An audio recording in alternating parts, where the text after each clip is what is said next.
If you've been even loosely paying attention to what's happening in the mental health and personal development space, you've probably noticed something that's hard to ignore. Coaching didn't just take off. It stabilized, it matured, and then it quietly exploded. According to the International Coaching Federation's most recent 2025 study, the coaching industry has nearly doubled since 2023. And the most important thing about that isn't just the number itself, it's what that number tells us. It tells us that clients have already decided something. They want support that helps them move. They want structure, they want momentum, and they want results they can feel in real life, not just insight they understand intellectually. So the real question for therapists heading into 2026 isn't whether coaching works. It's whether you understand how therapists need to be offering it ethically, sustainably, and without burning themselves into the ground. That's what I want to walk you through today. Most therapists who struggle with coaching don't struggle because coaching is flawed. They struggle because they try to bolt coaching onto a delivery model that was never designed to scale, emotionally or financially. One-to-one work is powerful.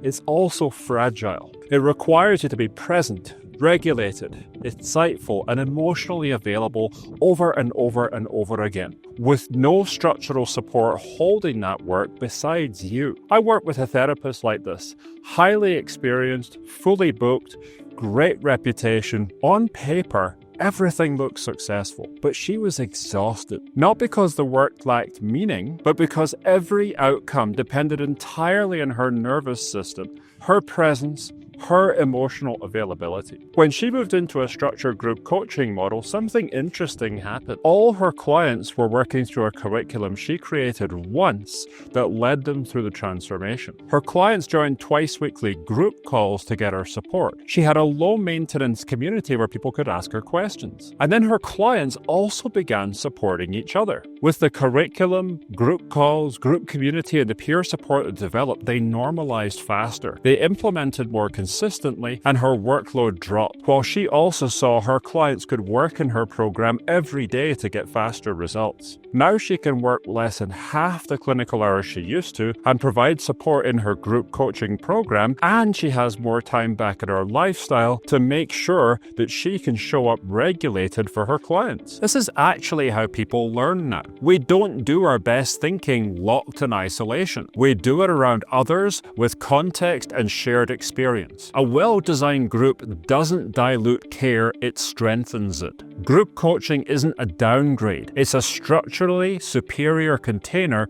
when it's designed correctly. One of the biggest ethical concerns that therapists have about coaching is the fear that it's going to somehow be less safe. In reality, when done correctly, it's actually cleaner. Coaching works best for people who are stable, self-aware, not in acute crisis, but stuck in repeatable, costly patterns. These are not people who need trauma processing or stabilization. These are people who wanted to focus on solving one problem, implementation, with structure and feedback and accountability over time. One of my clients came to me curious but deeply skeptical about coaching. She didn't want to blur clinical boundaries. She didn't want to overpromise. And frankly, she didn't want to be associated with what she saw happening online. What changed for her wasn't marketing. It was clarity. Once she defined exactly who her coaching was for and who it's not for, her ethical concerns actually decreased. The work became cleaner. The boundaries became clearer, and the results became easier to stand behind. Good coaching has clearer edges than bad therapy. When you choose the right population, coaching becomes safer, not riskier. This is where a lot of therapists get stuck. Intensity. Most people hear cut your client-facing hours and assume that means give less support. In a well-designed coaching model, the opposite is true. Here's what the model actually looks like. There are 2 live group calls per week. One call can focus on teaching and framing, helping clients to understand what they're doing and why. The second call focuses on integration, hot seats, application, and problem solving in real time. Clients are also following a 24/7 structured pre-recorded recorded curriculum, not random videos. A clear sequential process they're immersed in every single day. And there's daily group support inside of an online community. Clients post questions. They share their wins. They request support. They normalize challenges. Here's the part therapists always underestimate. That community takes less than an hour a day to manage when it's structured properly. You are not managing crisis. You are guiding implementation. I work with many therapists who believed that being constantly available was the same thing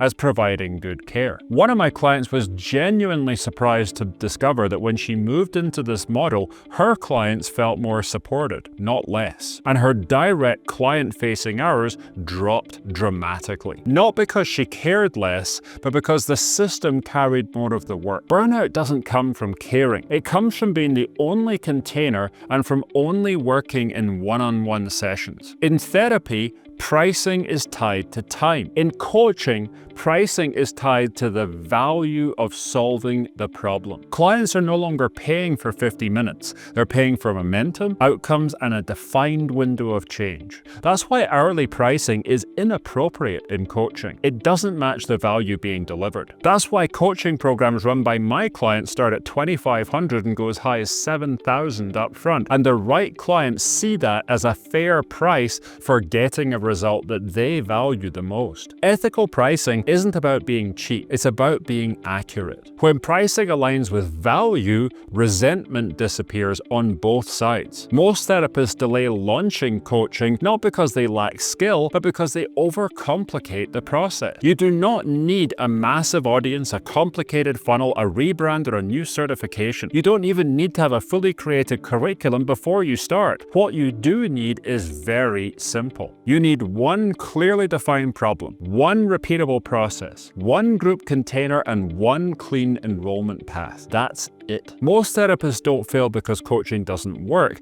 They fail because they launch sideways, adding complexity and many more client hours instead of building a structure. The reason the ICF data matters is because growth raises standards. And as coaching matures, the market becomes less tolerant of ambiguity and more responsive to clarity. So in 2026, the therapists who do well in coaching won't be the loudest. They'll be the clearest. Coaching is not replacing therapy. It's replacing problems that shouldn't be solved with inefficient delivery models. Models that were really designed for deep clinical work, not every single problem you help people to solve. And if you're a therapist who wants to do this with integrity, without becoming someone you don't recognize, that is the work that I help people to do.